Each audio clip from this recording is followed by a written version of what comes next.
Senator Sanders. Thank you. I just want to begin by thanking all of you for your courage in standing up and fighting for justice, and it is an honor for me to be with you this morning. Here's the simple truth, that in America we have millions and millions of working people who are working hard but are not making enough money to put bread on the table or to take care of their kids, and that has got to end.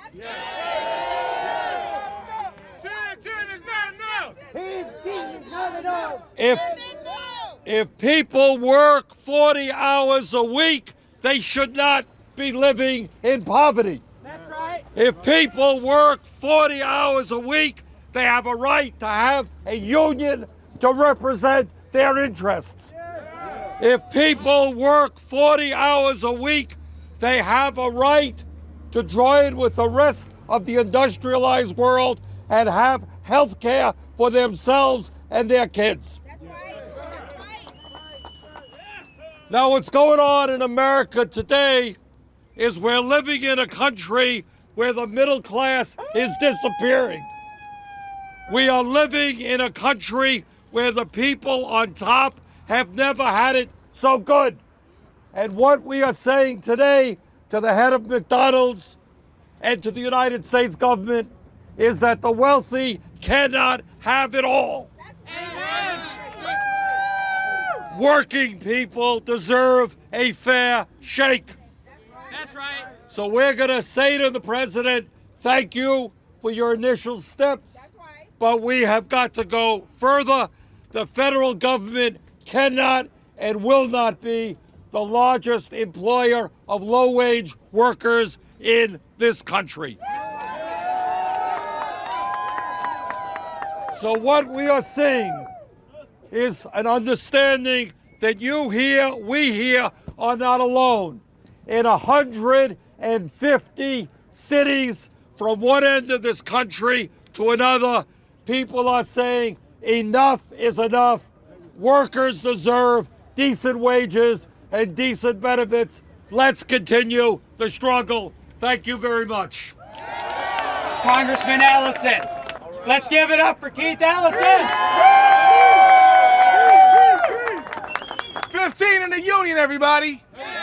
15 in the union. Now, let me just tell you. Yes. I want to thank us, and I want to thank the leaders for giving us a moment of silence for Eric Garner, Mike Brown, and all the people who have lost their lives. And I just want to make this very important point.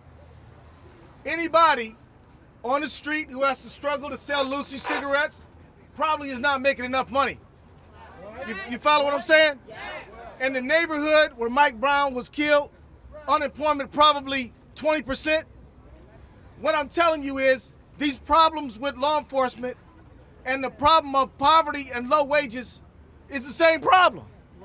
And the people who are protesting for justice and the people who are protesting for economic justice are part of the same fight. And we have got to understand that, you know what, we're not going to have so many problems with the police if we get some decent pay and can afford our lives. Amen. And so if we got the CEO of McDonald's making $9,200 an hour, $9,200 an hour, you can't tell me that these hardworking folks don't deserve 15 in a union. You can't tell me that. What if we only paid them $5,000 an hour? I think he could maybe get by on that. I could get by on 3. Hey, you know what I mean? So my point is, the problem is not, it's not even really the problem. They say, oh, it's about education, globalization. No, it's about greed and the desire to have everything for yourself and don't want to share with anybody else. That's a simple reality. I just want to say this. There are 150 cities striking all over. These strikes are right. They are just. They are good.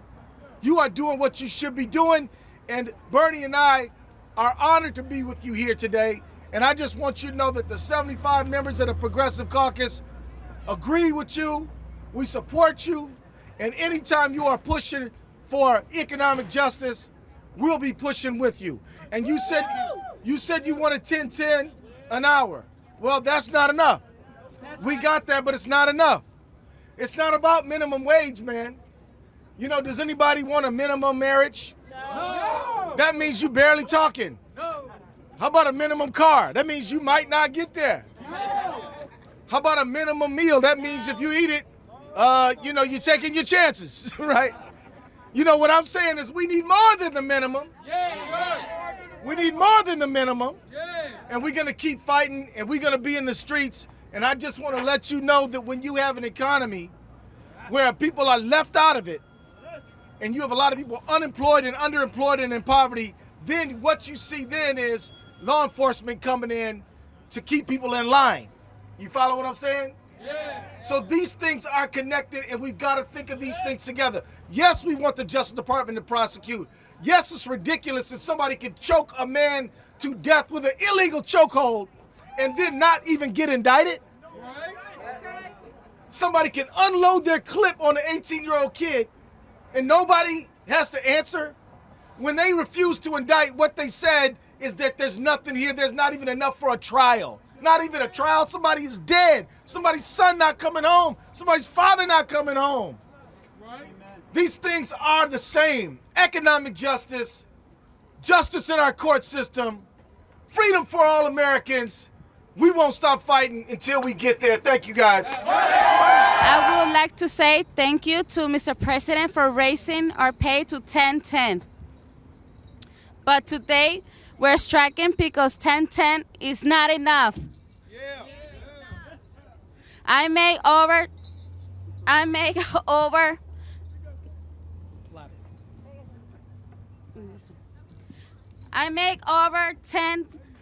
an hour. But I can't afford American dream. My whole paycheck goes to the rent, for the bills, and the metro fares. And at the end of the day, I'm broke.